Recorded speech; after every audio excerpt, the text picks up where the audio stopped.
Hi, I'm Patrick and this is Brian. This is during our US tour, but we're back in town for a little bit at the Cloak and Blaster. We just got done running through the forest away from zombies playing Bullets and Teeth.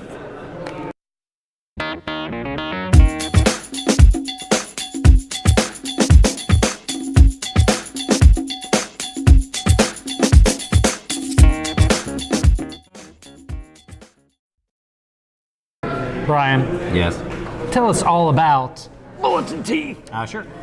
Bullets and Teeth is a 3 to 5 player zombie game in which the players are basically trying to outlive one another.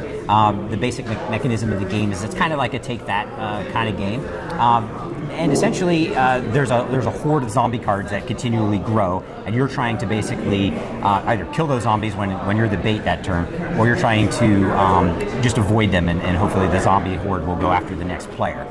Essentially, at the beginning of the game, all players start off with 5 cards in their hand, and these are called the bullet cards. The bullet cards are made up of 3 different suits of different types of cards, such as weapons, traps, and I forget what the green one was called, supply, different types of supplies.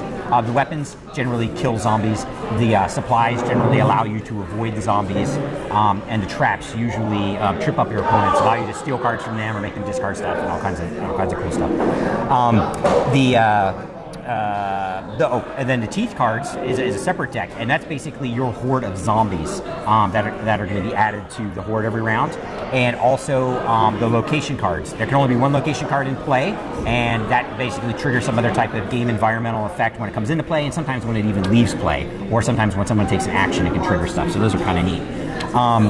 But essentially, each player starts with 5 cards in their hand, and whoever last touched a cat for some reason. It's because the entire apocalypse of zombies was caused by cat poop. Apparently, according to this, there's something that was alive in cat poop that spread across the world because of the proliferation of cat poop. Gotcha. Well, thank you for that. You're welcome. So generally, that's Patrick when when we started the game. But essentially, whoever has touched cat poop last, or cats last, not okay, the poop, starts off as the bait, and essentially they're going to be the ones starting the first turn. So what happens is when you're the bait, you're going to draw 1 bullet card, add that to your hand, and then you're going to reveal 1 teeth card and play that. It's either going to be a location or a zombie added to the horde. When you're the bait, you can then play any number of cards from your hand as long as they're the same suit. And what your whole mission is to not die that turn. You can either do that by playing cards to either eliminate the zombies or basically nullifying them so that they can't attack. If you cannot do that, you die. You are out. Win condition is the last player to survive. However, if you are able to kill them all or stop them from attacking you, then the bait card will pass to the right, and then play will then pass to the left. And then, of course, you discard down to 5 cards if you happen to have more than that. Assuming you don't die, the bait card passes to the right, and play passes to the left. That next person who's going to go is not the bait. So their turn takes place, does it a little bit differently under the rules. In their case, they're still going to draw a bullet card, and they're still going to add 1 teeth card to the horde, which is going to be a zombie or location again. But this time, they can only play 1 card from their hand. Now, they don't have to fight the zombies at the end of the turn, so they basically just get a free round to either mess with an opponent or add something else to the horde or something like that. And then when they're done, the bait card does not move, but the play will move, so eventually it's going to catch up with the person who's the actual bait person again. And it just goes round robin in kind of opposite ways, with the bait card going one way and play going the other way. And like I said, the win condition is the last player standing. With that, Patrick, what would you say is your favorite thing about Bullets and Teeth? I normally am not really attracted to the zombie theme in games. There's so many of them out there and so many really great ones out there. But this really does have a mechanism built into it where the horde itself is getting larger and larger and larger and larger and more difficult to deal with. That's the part I really like about it. It is thematically accurate with this idea that zombies just aren't dangerous in small numbers but get to be this giant menacing horde. So if there's one thing I like, it's the mechanism of the horde building tension. And if there's one thing that you like, it's almost like the immersivity connects with the mechanism. It just flows really well, right? Yeah, I still don't feel zombies, but that mechanism definitely does suit the game very well. Okay. And if there's one thing that you like the most? My favorite thing about the game is actually I would have to say, like the puns in the naming of the cards and just the artwork, and just it all works well together. I liked like the sacrifice, like the twist on the word, where you put the goat out there and you basically get a free turn, although you're still bait for that turn. Crows of murder instead of a murder of crows. So there's a lot of I don't know what you call it, linguistic puns or something like that are entertaining. So every card is a treat to read. And you can tell that alone they spent a lot of time doing and getting right, along with the mechanisms. You mentioned that also, that you really liked how all the mechanisms of the monsters and the rooms work together. Yeah, like the toxoplasms, that they come all out of the deck, and like you're saying, it kind of helps build that horde. Like, oh, I thought we got rid of all these guys, and boom, they're all out in the shamblers, so they just keep coming out. And there's a location that makes the shamblers indestructible. There's just a lot of thought going into the game itself.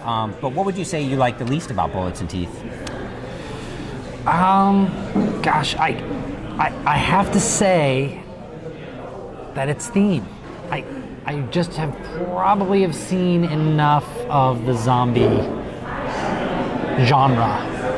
I mean, it's not a big deal because the game's still fun to play, but I just have seen enough of the zombie genre as it is. And if there's one thing that you had to pick, do you like the least? The thing that I like least about the game is actually the way that the turns kind of passed. So the bait passes to the right, but the play passes to the left.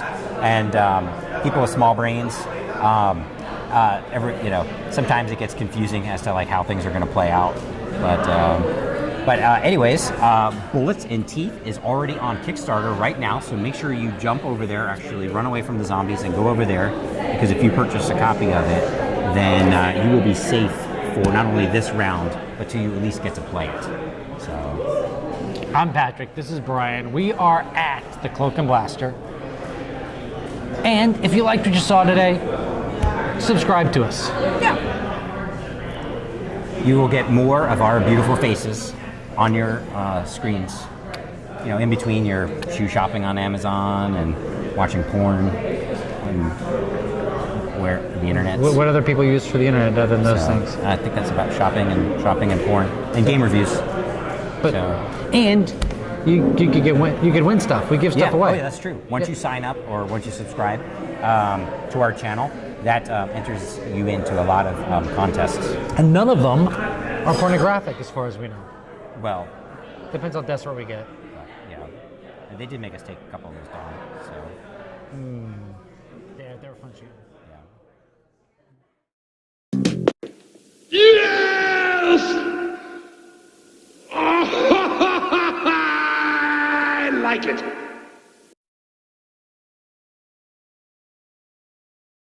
The Manhatten Project Energy Empire, #1 engine builder of all time. Harness the Earth's resources. An instant classic for worker placement games. Develop your economy. Manage your environmental impact. The #3 game of 2016. On sale now at miniongames.com.